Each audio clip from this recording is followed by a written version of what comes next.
Recording is on. All right. Well, morning, everybody. Welcome to what's this, 6 weeks now?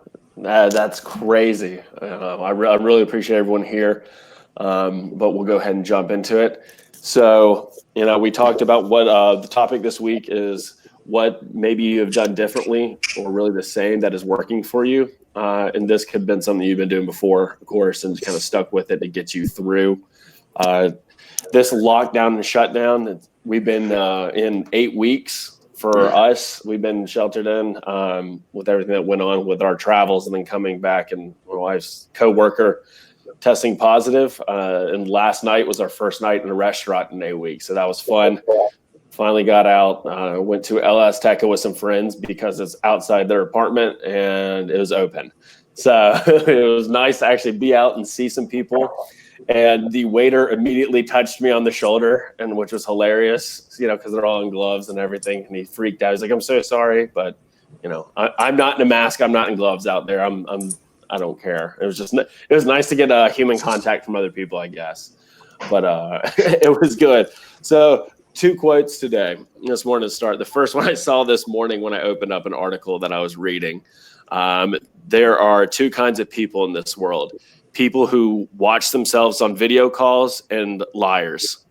So I thought that was funny. I was like, that's very, very accurate. We all know that.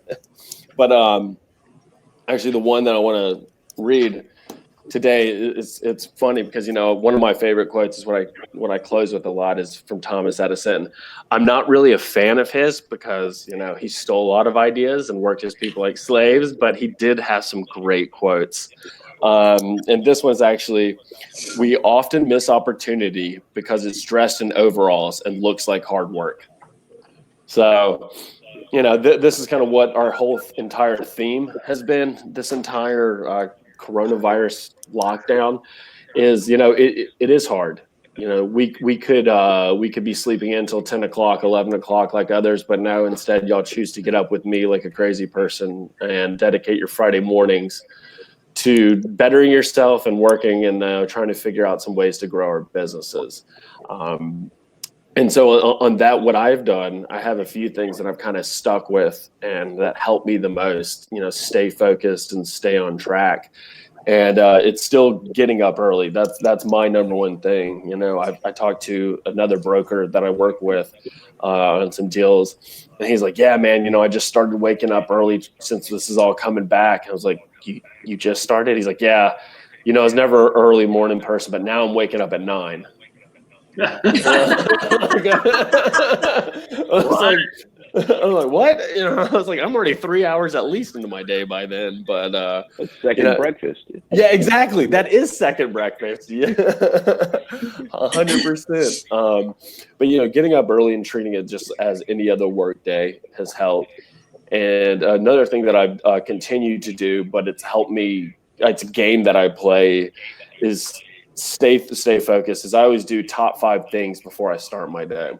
So I list out every morning before I start work the top 5 things I want to accomplish for work, and I write them just on sticky notes. I mean, you can see I just have sticky notes and I just cross them off. I mean, these are just from past days, and I play a game that I'm not allowed to get up from my seat until I complete at least 3 of them, or not allowed to eat or not allowed to like switch what I'm doing until I get that. And I work on those till I always do around 11:30.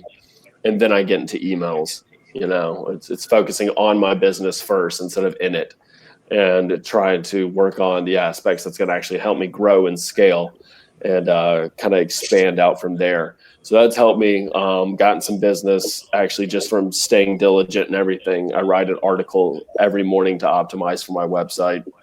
So I will be top of Google is my number one goal right now for the business, as well as hiring. That and actually LinkedIn, I know y'all have seen, I've actually become much more involved in posting, actually posting. I barely post on social media as it is, but, focused on LinkedIn. I've actually gotten some calls from actually posting on there. So just the little things, sticking to it, getting up early, treating it as a work day, and actually posting on LinkedIn has worked for me. I haven't tried anything groundbreaking where we felt that it wasn't the right time to start running ads. Everyone's looking at everything, but everything's kind of been on LoopNet. I've actually gotten business just from being a broker on there. So we haven't pushed anything too crazy hard. I hope maybe some of y'all have tried something wild that that I might be able to learn from, but I haven't done anything groundbreaking. But so yeah, I mean, nothing crazy, but it's definitely helped me just sticking to it, sticking to a plan. But nothing crazy. But on that, Dad, I want you to start today. Oh, okay. Well, it's funny as you were going through what you're doing. Our theme of this week with my team was discipline, and I think that is something that we have had to stay focused on, is being disciplined in what we do. Just not to bore you, but all of my salespeople, I try to get them to make 100 cold calls a week. And so if they're not getting the results, this is what I was telling them yesterday. I say, if you're not getting the results that you did before COVID by making 100 calls a week, guess what? You have to be disciplined to make 150 calls. It's not the number of calls, it's the results that you're going for. And so when I say calls, it's not always just talking on the phone, it's about email, it's making connections. And so every week we talk about our results and what we're doing. And I had this one guy, and I'll just say he was kind of whining. He said, well, I'm calling these people in California and they're 3 hours behind me and they want to talk at 7 o'clock at night, my time. I said, okay, do you get paid for talking to them? Yes, you do. So, hey, as Reed says, his broker gets up at 9 o'clock, sleep an extra hour in the morning. That's what, I'm not really worried about it. Would you rather make less and not talk to them? And I told him, I said, well, tell them to call me. I said, I'll take it. And no, but I think in this time for me, it's been hard to keep my salespeople focused and disciplined. And I hate to treat them like little kids, but it's like, I want to report every day of what you've done. I don't want, because I'm not seeing you and I'm not seeing the results that you have done in the past.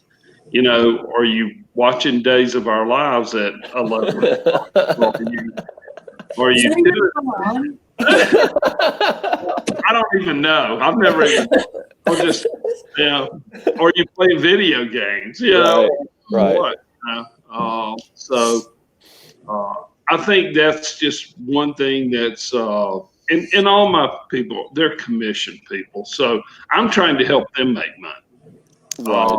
So I've got 500 other agents in 7 states that I try to motivate through media and things like that. But it's just like, sometimes it's like herding cats. But, I think for me and my team this week, what we've tried to do is start building that discipline back into what we were doing beforehand and getting the same results. You got to get the same results if you have to work a little bit harder. So. Yeah, for sure. No, I mean, I understand, that seems to be everyone's biggest thing is staying disciplined, staying motivated. I know, I mean, I'm commissioned 100%, obviously. And it's hard to make those calls, it's like, well, no one's at the office. So Yeah. who am I supposed to call? So it's like you said, it doesn't necessarily have to be an actual cold call. It's the other touch point, the reaching out, stuff like that. No, it's very true. And I think trying to build it back in now, as opposed to when everything opens up, is going to help for sure. Yeah. Awesome. All right, Cheryl, what have you been thinking to or trying new? So, well, for me, I despise phone calls. So, and I know that, and I built my business around the warm referral rather than the cold calls, right? So I know that about myself. But what I've had to do is call all of my clients, all of my referral partners, people that have referred to me before, and that's mostly a check-in phone call, right? And it might lead to another conversation, but that's something that's definitely outside of my comfort zone, is just picking up the phone and calling and not having generally a purpose other than to say hi. So that's been very strange for me. And then aside from that, the only thing strange that I did, and I didn't do it initially for business, but it has turned out to bring me new referral partners, is I started a community page on Facebook for the Help Small Businesses. So it's Help North Atlanta Small Businesses and Restaurants, because in my sphere, I have so many self-employed people and restaurant owners of small restaurants that are struggling so hard. So in 3 weeks, I have almost 400 members in there.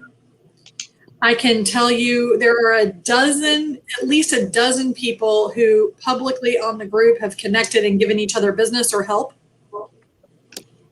And then I have gotten 3 more realtors on my corner, right? So that they've committed to sending me their next buyer deal, which was amazing.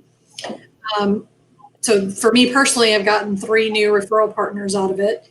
And then I'm interviewing business owners in that group so that they can share, kind of like what we're doing here today, right? So that they can share what they're doing during this time to stay motivated, keep their businesses going, who they're connecting to, who they need, and all of that. So it's been an interesting social experiment again. By accident. Yeah, I mean, that I'm glad that's working. What you always hear when advertising or trying to put yourself out there, especially on social media, it's don't push your product, push you, or push what you're doing. And I think that's a perfect example. It really shows the fact that you started a community page has nothing to do with mortgages, absolutely nothing. It's about helping other people, and then it just shows that you're genuine and put yourself out there and kind of rolls right into you. That's awesome. I'm glad that's working for you. You see actually proof of something like that working. Yeah. And, initially the plan wasn't to keep it going, but just do it this time. But I think I'm going to change it over to, instead of help save, it'll be support North Atlanta small businesses, and just keep it going. And eventually I think I'll run ads through there. I think my real estate agents in there will probably drop their listings and things like that in it. So I'll probably run ads out of there in the future. And I'm working with someone who does do that now through a community page in Dallas, to figure out how to best do that without diluting its purpose, because that's important. I don't want to dilute its purpose. Yeah. So. Awesome. That's great. Hold on, I gotta unmute Matt because I was getting feedback. Okay, I think you're good. Matt? Hey, everybody. Yes, sir. Yeah. Yeah, and it's a little different in my market, but things have started to taper a little bit. We were rolling along, but which has allowed me to focus on deepening some relationships, getting teams built in preparation of some larger projects that are on the horizon, as well as some personal professional development, taking advantage of some of the, now they're mostly free webinars since you can attend in person, and kind of build the skills that I've got and learn new things along the way. Sorry about the echo. In terms of people management, I mean, keeping everybody busy is at the forefront. Sorry. And that's, we do now. I think we've got a date of when we're going to go back of May 18th. So we're getting close. You just kind of keep everybody rolling for a little bit longer, but that's actually been pretty seamless. Everybody's accustomed to it. They're, I would say, more productive than they were ahead of this. I mean, everybody's getting everything done. They're putting in the hours, and some are putting, I'd say, probably too many hours. I mean, it's almost having to scale some people back a little bit. But we've got a lot of big projects that are demanding of that time, so it's working pretty well. Working the social media, like you mentioned, Reed. I was a proponent of that ahead of this, and just building the profile of the firm within the local market, and have kept that going. Probably have advanced that a little bit more, just to keep it out there and keep us at the forefront. We've had some good things to report lately. We climbed up in the national ratings into the top 100. Next year will be even better, so that's good. But yeah, I can definitely sense some weariness in the people I'm talking to, and even in myself. I mean, we're all ready, starting to see the door open, and kind of like the dog in the house, we're ready to get out there. Yeah, and so I did have a lunch on Tuesday. We ended up eating outside. There was really nowhere we could go inside that we could find an Alpharetta. But it was just fine. It was a beautiful day, so it was perfect. But it was just good to get out there and be face to face with some people again. Yeah. I know, for sure. I mean, just, Matt, I'm so happy you came and watched the Blue Angels with us and subjected yourself to my friends and my wife. I know my buddy's girlfriend is a talker, and she just never is quiet for 7 seconds. But I'm glad y'all came. That was a lot of fun. And your brother. Yeah, and my brother. Yeah. I mean, no, I'm glad you got to come. That was great. And on the week, as we were talking about there, that was all the dogs. Everyone was ready to get out. I mean, yeah. Cheryl, where did you end up watching it? So I went. My sister works at Northside. She doesn't work at the Pill Hill anymore. She works up at Forsyth County, but she was able to get us into the employee parking lot. Oh, nice. Which is got I guess the employee parking lot has 2 extra levels, so we were up there watching, and then I did go right around the corner is a Blue Moon Pizza. So my friends drove up from Lake Oconee. We watched it with them, and then we went over to Blue Moon and ate outside, which was amazing. Nice. People, outside weather, good food. Yeah, I mean, it was crazy to see how many people were there. We got there roughly an hour before the flyover, and when we got there was maybe 5 cars, and we parked right at 17th Street behind like McAllister's and everything up on the big graded hill. And by the time Matt got there, I mean, I don't even, there was over 100 people around that area, and it was packed. I mean, full of cars. Yeah. The game day tailgate. So I got there a little later than I wanted to.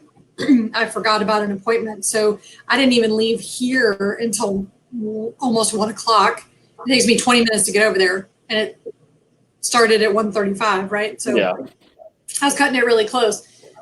And while I wasn't able to park in the employee parking deck, I ended up getting like the last space. It ended up being right next to the exit. So I was, I got out in like 3 minutes. Oh, wow. But my friend who drove from Lake Oconee, it took him over an hour to get out of the parking deck, and he literally sat in the same place. Like, he pulled out of his parking place and was stuck there for over an hour. Wow. Oh, no. Yeah, it doesn't surprise me. I mean, once everyone started leaving, we all just kind of hung back. We're like, we're just gonna wait. I mean, we were tailgating. We had chairs, we had tequila, we were ready, we were fine. No, I was a good girl. No, not us. But Well, my sister doesn't like a drink.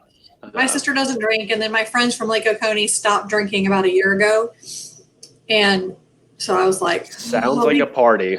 I'm good.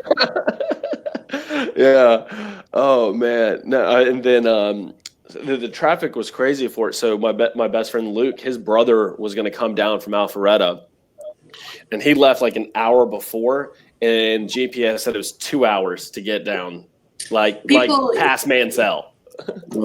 Yeah, people were parking on 400. Even as I drove over to the hospital, there were people on that bridge on Johnson's Ferry over 400. And they were literally just milling around in the street. And I'm like, I am a car. I mean, they just like, oh, I'll just step off now, right in front of me. Yeah. It's crazy. Oh, I'm actually driving here. Like, yeah. It's not a parking lot. Yeah, but no, there's planes flying. You know, so all rules. Oh, well, our favorite is like we were parked on the edge of like the hill, like backed up so we could tailgate and everything. And there was people like clamoring to get around us and like step in front of us. And I was like, y'all, they think that we're gonna block where planes fly. Yeah, right. Exactly. I'm like, we're not blocking anything. You look up. Right, exactly. I'm like, oh, it was wild. So did you get 2 passes down there? Yes. Okay. Well, actually kind of 3 in a sense. Yeah. So we got the initial when they came into the city, and then they did the loop up to Sandy Springs. And then when they came down, they passed over us and did the loop. And then when they did the loop, they passed by again to exit out. Yeah. Right. Yeah. Right. It was great. It was really interesting. I know this one was short and very sweet today. Does anybody have any other thing they want to touch on, talk about, bring up, any questions like that, any help they may need in their business, anything we can all do for each other? I have good news. Yeah. Guidelines are starting to loosen up at my lender, which, I made an announcement, and we'll go down to 580 again. Pricing is still terrible. But what that means for me is that we will probably start seeing some of those programs, especially jumbo. Jumbo is a big deal right now. Nobody has them, and they're incredibly expensive. So, I'd like to see those come back. And so having these loosen up and go down to 580, which is not my market at all, just means to me that things are looking good. I will say that one of the gentlemen that I follow actually had a conversation with Calabria, who is the head of the FHFAs in Congress, and he's the one that's kind of weeding through the CARES Act and trying to help lenders. And they're going to stop allowing forbearances on May 30th. So again, it's more good news for my industry. Yeah, it is. I know. Well, I read it. It's so funny after we got off last week, and I'm sure it's about to change. In my industry, they were talking about the Atlanta office market and how leases are still being signed. There hasn't been any effect yet on the rates, per square footage. But then yesterday morning, I didn't read the article yet. I have it saved about how it was talking about subleases, and I guarantee you today, everything's going to be changed from what they said last week. It's like every week they're like, oh, nothing, and then they immediately recant it the next week. They're like, well, now stuff has changed. So we'll see. Well, then go on. Go ahead. Oh, go on. Go ahead. I was going to say, I saw an article that Nationwide Insurance has decided to leave 3 of their offices and put everybody in home. Really 3 offices. Yeah, I think we're going to start seeing a lot of that. Sure. Yeah. They also are changing their model for their agents, where they were captive. Now all of their agents are going to be independent agents, so they don't have to pay for their office space or anything like that. So So they're changing their business model quite a bit. Yes, they are. Wow. Yeah, it's going to be interesting to see how many of these major corporations are going to be switching up their entire, like you said, their entire business model. And I think there's going to be a huge shift in how people are hired and everything. I mean, I've talked previously about one of my other good friends who was fired and hired in the same breath. And the company that he was fired from, they just ended up letting everybody go this week. Had to shut down the entire company. And that is, I think, maybe we'll say 20 people here in the U.S., but about 50 in Vietnam. Wow. Yeah. Who was that, Rick? Was that one? It was Duncan. Huh? Duncan. Really? He got fired? Yeah, a few weeks ago, he got fired and hired in the same breath by the same guy because he has separate companies. And now Chris is the only employee at one of this guy's companies they haven't turned it on, as they say. And last year it did over like 1.5 million in revenue, and they didn't even do anything. So Chris is the first salesperson for it and everything. His boss has like a few tech companies or software, and just through his network, they like all they did is, this is crazy. This is really smart guerrilla marketing tactics. What they had everyone do, so they had the people build out the software, and those same people are like young tech people, and they're all on these blogs and chat boards. So he's like, okay, all I want you to do is build this and then just go talk about it on there.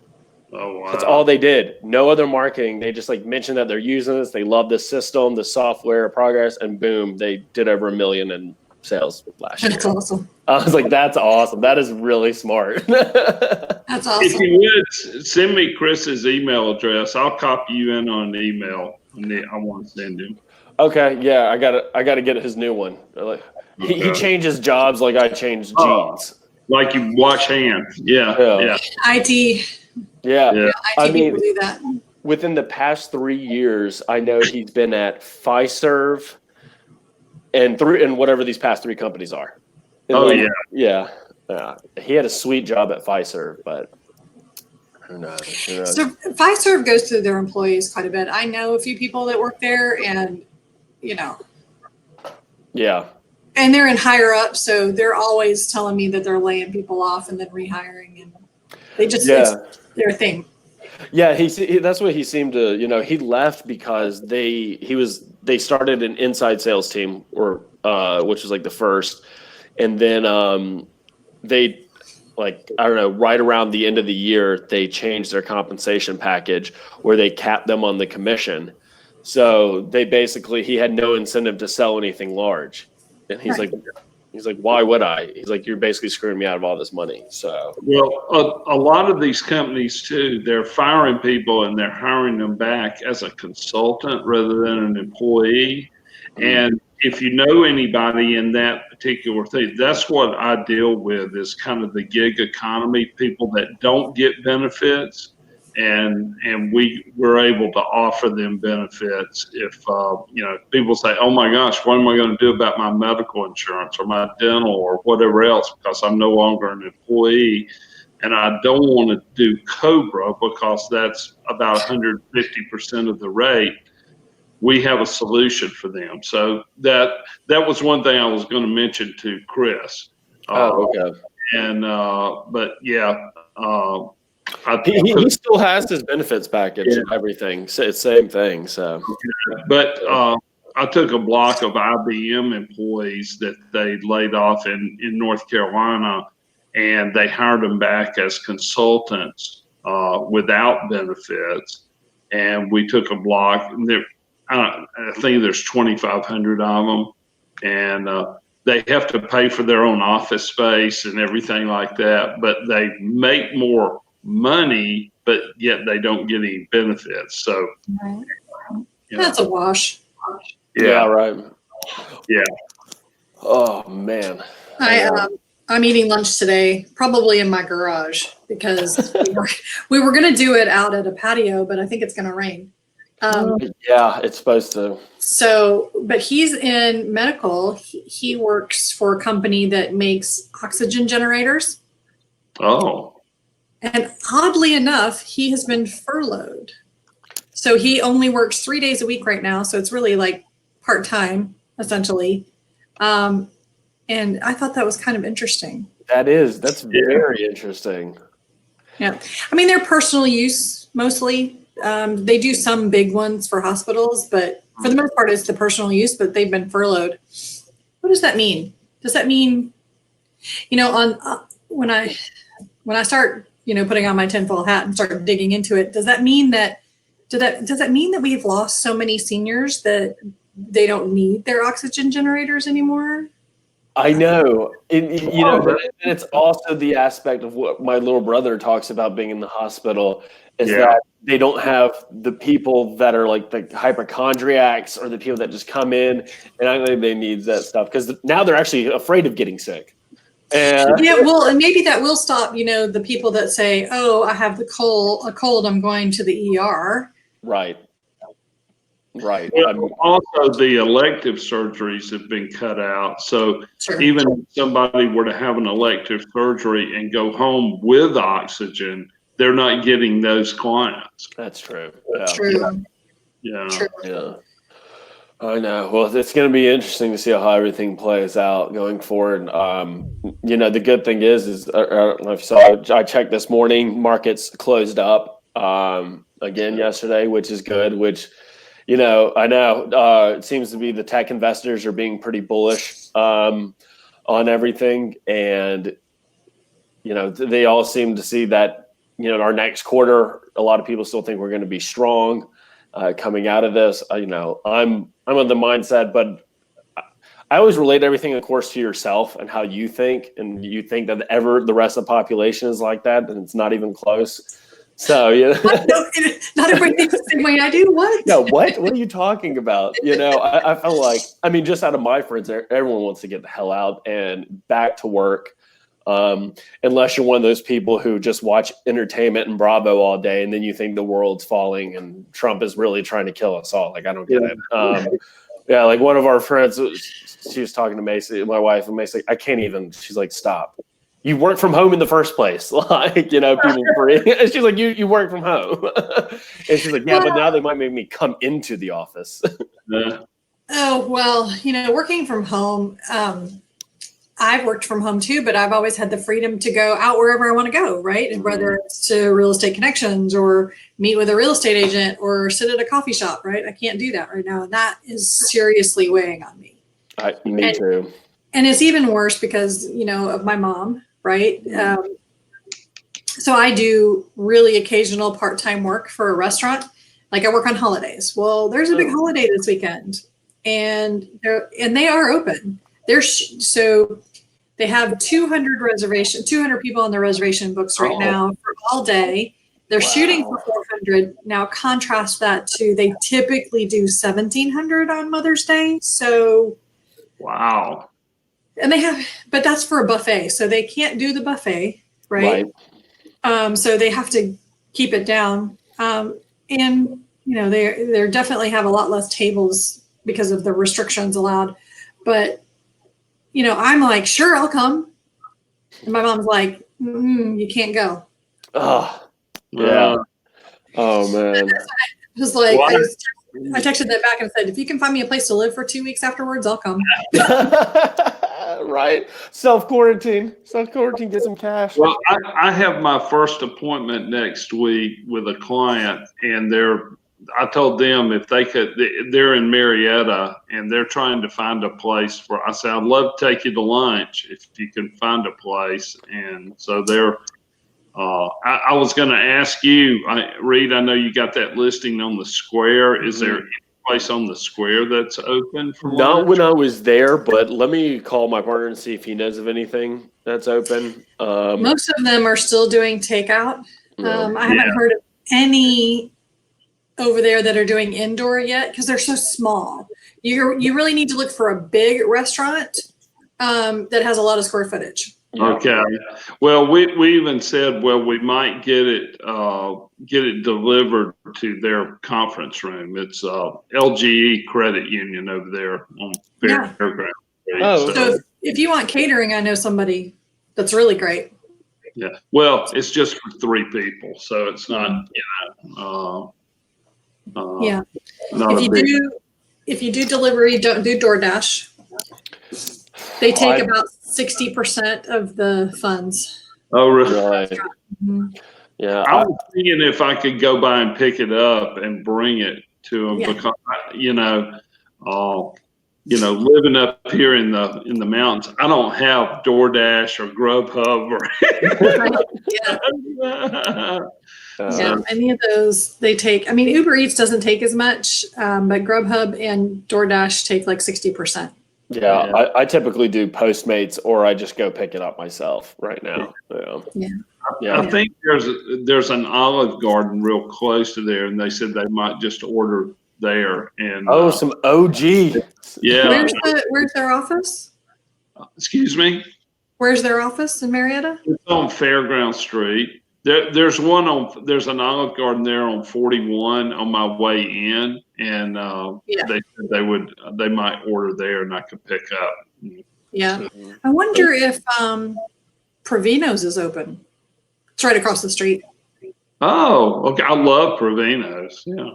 Mm-hmm. I'll say, Dad, just to let you know, I know this is not the area you're going next week, but the Avalon is open, and so is Roomies. Oh, really? Mom and I were talking about that. I said, we'd love to pick up rent. Well, I'm going down there today. Actually, I've got to go to the accountant. He has my taxes. Okay. Yeah, we rode the motorcycles on, I guess, Sunday or whatever, around, and we wanted to check out Avalon, so we rode through Avalon, and Avalon was popping. I mean, there's people everywhere, restaurants, a lot of the crew, the wine bar was open, Intermezzo was open, a lot of the shops were open, they had their doors open, and people going in and out. Well, Mom love Roomies, so I'm gonna tell her. So yeah. Yeah, good. Yeah. Awesome. I'm jealous. Yeah. I know.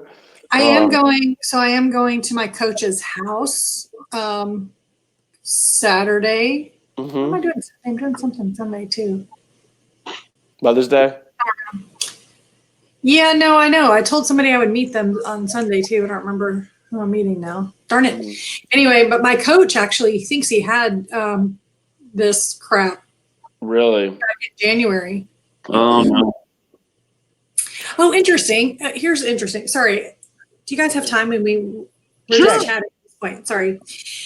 So I have a friend who lives in an RV full time, and he's out in the Southwest right now. Actually, he's Middle West right now. But